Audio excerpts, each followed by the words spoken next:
Hello there, and welcome to this second part of the video as we look to try and use our data to find some profitable strategies.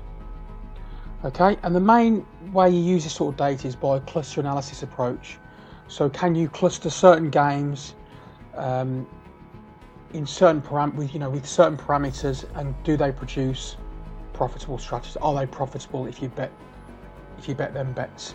So let me give you a quick example. So as you can see, and we discussed in the previous video, all the markets are massively showing a loss, and that is not to be expected. If you bet every game, 2,400 games there, you will show a loss. So we need to somehow put some filters in, some parameters in, and all these parameters these are isolating certain games that we want to pick and bet on. And this is very similar to if you were to have teams that were to win 9 out of 10 games, and you might say, right, I want to back the home team, and you might pick them games because they win a lot of their home games. I'm not saying that it's profitable, but that is the same sort of approach. Okay, the difference when using statistics or numbers is the fact that everything you do is factual. Okay, where opinion can be very bias based. Do you support a team? Do you not like a team? You can be biased by stuff you hear in the news, the papers. It could be a wide range of reasons. When you use numbers, everything is backed up factually. Okay, so if a team falls in a certain bracket, they fall in that bracket for a certain reason, because they're meant to be there. Okay, so let's get started, and what we'll just start off casually. So as you can see here, we've got 2,400 games. And just to get us started, what we're trying to do is put games in ranges. So if we put 0, so that means any team that's got any home team playing at home has got a goal per game average ratio between 0 and 1.5. Okay, and as you can see, from the 2,400 games, there are only 20 games, so that's not really nothing to think about there. So we'll put 1.5 there, and we'll go a little bit higher, and we'll try 1.75 there. And as you can see, we now have 44 games. So in the past, between 2012 there and 2018 March, only 44 games in the Premier League have fallen in the bracket of between a goal game average of 1.5 and 1.75. So that would be low scoring teams, or teams that are playing at home who are not involved in many goals. And your Burnleys, a big one, Middlesbrough, Huddersfield in there, Man United under Mourinho, and so on. And as you can see, that's give us 44 games, but had you backed the home team in all them, that would give you a profit of 33 points from 44 games. That's a really high return on investment. So there is a strategy you could use. I'd probably like to see more games, but it's got a very, very good winning ratio of games. Okay, but again, we're just going to have a little play around with this now, so you might try and make that sample a bit bigger. And if you go to 1.8, you can see it's starting to reduce. And let's try 1.9. Okay, it's going back up, but now we've had 104 games. So let's take that all the way up to 2. And there we go. And if you'd have backed any team, if you'd got any team in the last 13 games and had a goals per game average ratio between 1.5 and 2 at home, and you'd backed a home team, you'd have made 41 points profit. And if you'd laid the draw, you'd have made 44 points profit. And that is from 201 games. And especially the laying the draw would be quite of interest to me. And you can see there are some very long, we're looking at this column here, there are some very long winning runs there. And we've got another one there, Newcastle, as they beat Huddersfield 1-0. Okay, we'll just take this a bit further. So there's a little strategy straight away you could use. It seems nice and consistent. But we'll see if we can take this a little bit further. So let's try 1.6. So there, 1.7. Big reduction there. 1.8. As you get closer, it starts strong.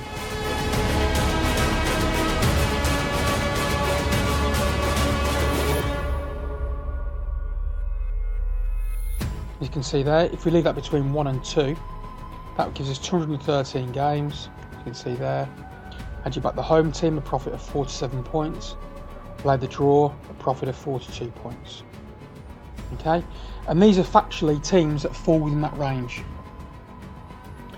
You will note on occasions, such as here, Huddersfield, we've only got 8 games played here. Huddersfield again, 7 games, 6 games. Huddersfield again, 5 games. The reason being there, because they have not played 13 games in the Premier League in this date range from January the 1st, 2012 to 2018. So you need to make a judgment call here. Do you want to just stick with games that are only 13, which reduces that to 41 points and lay the draw 35 points, but also reduces the games to 108? Or are you happy to let some of them, let the amount of games slide, so there's in terms of less games played? If you want to make your test completely unbiased and fair, then I would recommend you put 13 in. But there are times when you can let that slide a little. Okay? But for now, we will leave that and we will continue to play around with this. But there's a little strategy for you between 1 and 2 Premier League. Laying the draw, very profitable. Back in the home team, profitable. Okay, we'll try and move this on a bit further forward though. In fact, let's try something quickly. And this is very much how I play around with the software when I'm first of all thinking about building a new strategy. Okay, and as we can see, as our field gets bigger, so we go to 2.3, you can see the draw does not become profitable anymore. Back in the home team is reduced, but now we're starting to favour back in the away team. Okay, we'll move this up further, so let's do 2.25. So there's nothing of interest there. Potentially back in the away team, when the range between 2 and 2.25 gives us 323 games and a profit of 40 points.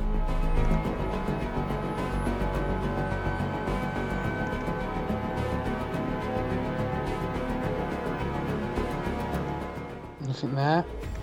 So again, any games that fall within that range, there's nothing profitable to be bet there. And you will find that, by the way, as well. You'll find a lot of areas, a lot of ranges, there's no profit to be made, and that is why you need to be particular with your bets. Let's try 2.5 and 2.75. And as you can see, again, nothing there. Every market is in loss virtually. So let's try 2.75 and let's try 3. I'm just working in parameters of 0.25 to 2.75 to 3. You can try it differently. You can do 2.8, 2.9, whatever you want. And as you can see here now, 2.75 to 3.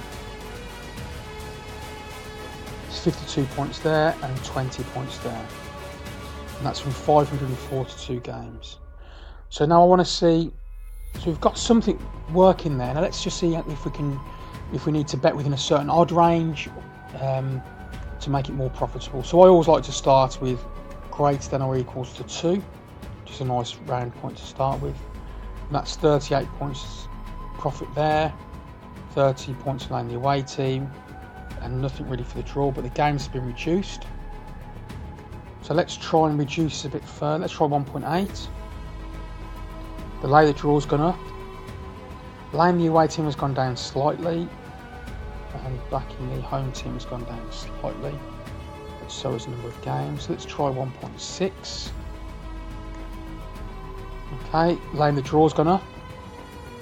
Laying the away team has gone up. And laying back in the home team is roughly around the same. Let's try 1.5.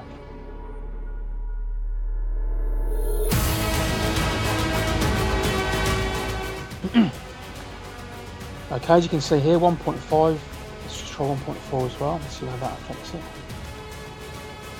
Okay, so it seems about 1.5. So any team that's greater than 1.5, where the home team's greater than 1.5, and the range here for the goals per game average is 2.75 to 3. For the Premier League, since 2000, excuse me, since 2012 you'd have had 426 qualifying games. You'd have made 60 points back in the home team, 45 points laying the away team with lots of winning runs, and another 40 points laying the draw. Excuse me. And again, so overall that's about 145 points from 426 games for a Premier League strategy.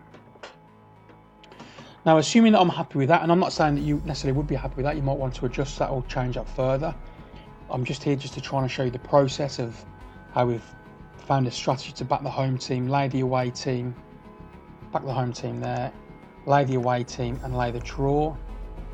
Now you might think, right, I'm happy with that filter, I want to save that filter, I'm going to keep messing around every time I'm looking for future games.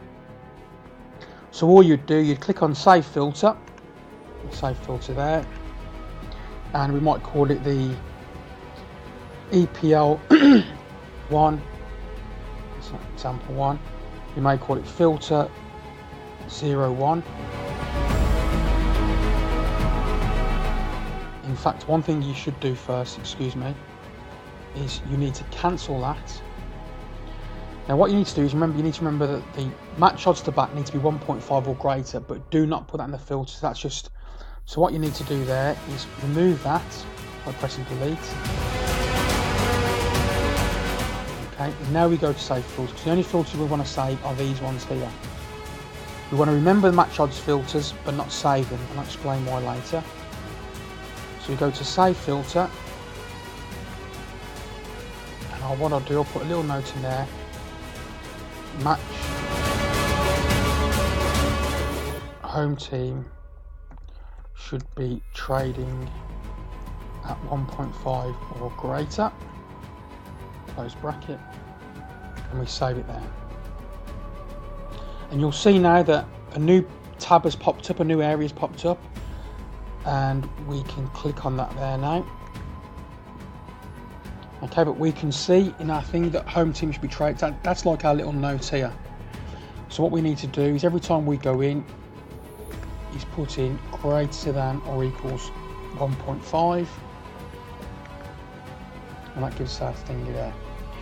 The reason we do not put the match odds filters in and save it as part of the filter is because we want to be able to run this in daily analysis without having to rewrite the filters again, which I will explain and will make sense when you watch the third video on running this in daily analysis. Okay, but that is just very briefly how you set up and how you find profitable strategies by reset filters. So the most important thing is that you just find little ranges, little niches where there's not too many games but something is profitable. Now I can tell you from this, I had a play around with this earlier on today, and I've already found about 10 different, using these 3 filters, 10 different profitable strategies that can easily be used. They're based on 5, 6, 7 years of data. I've checked 2018, the data's still exactly, the trends are still the same. And all it does, by using this approach, by using these numbers, by using mathematics, you're removing opinion, you're removing any biasness, and all you're doing is you're relying on hard factual stats to decide any qualifying games. And by having games that qualify in the same range, you're picking games that have the same characteristics, or you're picking teams that have the same characteristics, regardless of what you think of these teams. I hope you enjoyed watching this video, and in the next part I will discuss how to use this filter in the daily analysis. Thanks for watching. Thank you. Bye bye.